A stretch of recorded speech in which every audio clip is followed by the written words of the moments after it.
lunedì, dopo il derby di Milano, la vittoria dell'Inter, Milano nerazzurra, siamo qui a commentarla in questa nuova puntata di Extra Time con Massimo Paganina. Buonasera. Ciao Federica, buonasera a tutti. E Alberto Santi, buonasera anche a te Alberto, ben ritrovato. Ciao Federica, ciao Massimo, buonasera, Ciao, ben ritrovato. ciao. Max, raccontaci quali sono i 4 spunti di oggi. Beh, direi il primo, disarmato il pistolero, messo perché effettivamente ha fatto un'ottima prestazione Skriniar e De Vrij, considerando che De Vrij aveva fatto quell'errore nella partita con l'Eintracht, quindi al di là di tutto ho voluto focalizzare su loro due, visto e considerato che Piontek era il giocatore che più si temeva, no? nel derby. L'affidabilità di Brozovic è rientrato, non ha potuto giocare contro l'Eintracht, e vedremo come nella fase di costruzione lui è determinante, logicamente ha delle caratteristiche che gli altri compagni non hanno.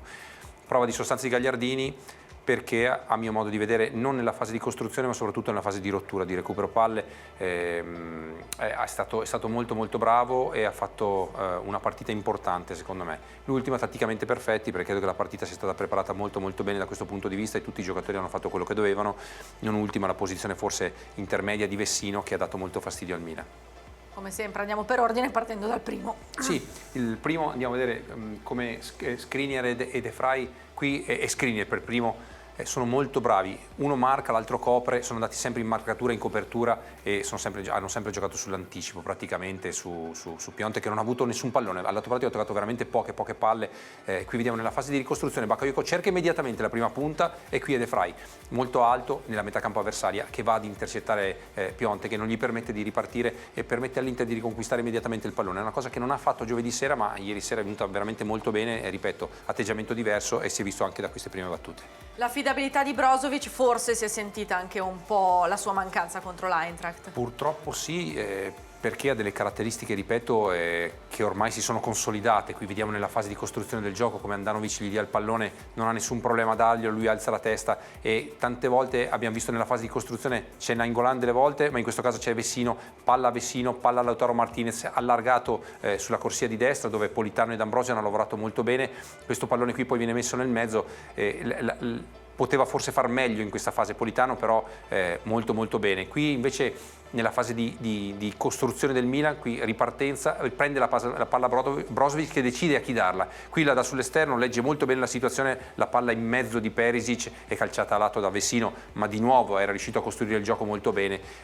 Grande caratteristica da parte sua di essere in grado di farlo sia nella fase difensiva che negli ultimi metri, quindi a ridosso dell'area di rigore. Prova di sostanza di Gagliardini che è riuscito a lottare fino alla fine nonostante i 3 punti di sutura. Sì, è stato un brutto colpo quello e quindi la determinazione e la voglia di rimanere in campo è stata determinante perché quello è stato con Bakayoko un brutto scontro. Qui vediamo come abbia la possibilità di recuperare il pallone, qui un pallone perso da Brozovic, lui è molto bravo comunque a ricorrere l'avversario, a farsi trovare nella posizione giusta nel momento in cui Bakayoko cerca di rientrare, lui gli porta via il pallone, glielo sottrae, poi di nuovo nella respinta riesce a calciare via il pallone, quindi direi che al di là di tutto non tanto nella fase di costruzione, anche se qui mette in difficoltà Bakayoko, la Bakayoko era la fonte del gioco del Milan ed è stato molto bravo Spalletti a fare in modo che a turno i centrocampisti gli dessero fastidio, forse più Vessino e Gagliardini, però gli hanno dato molto fastidio sia nella fase di costruzione che nella fase poi nella quale avrebbe dovuto costruire il gioco nella metà campo avversaria.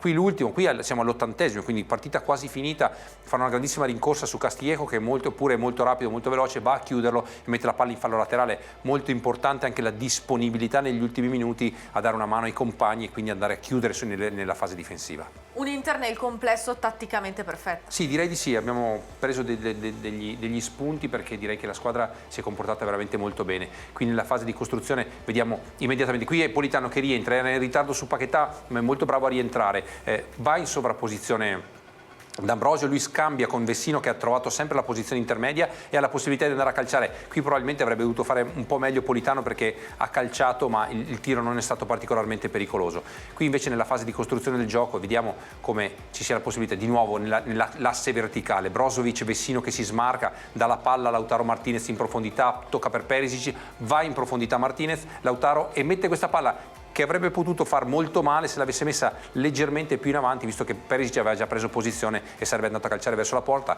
Qui vediamo invece la pressione, persa palla, squadra altissima, va immediatamente, Paquetá dà la palla a Çalhanoğlu, sono 4 giocatori che lo circondano nella fase di costruzione del gioco, gli mettono pressione e l'Inter ha la possibilità nella metà campo, nella tre quarti, in questo caso avversaria, di ripartire immediatamente e di prendersi un calcio di punizione al limite dell'area.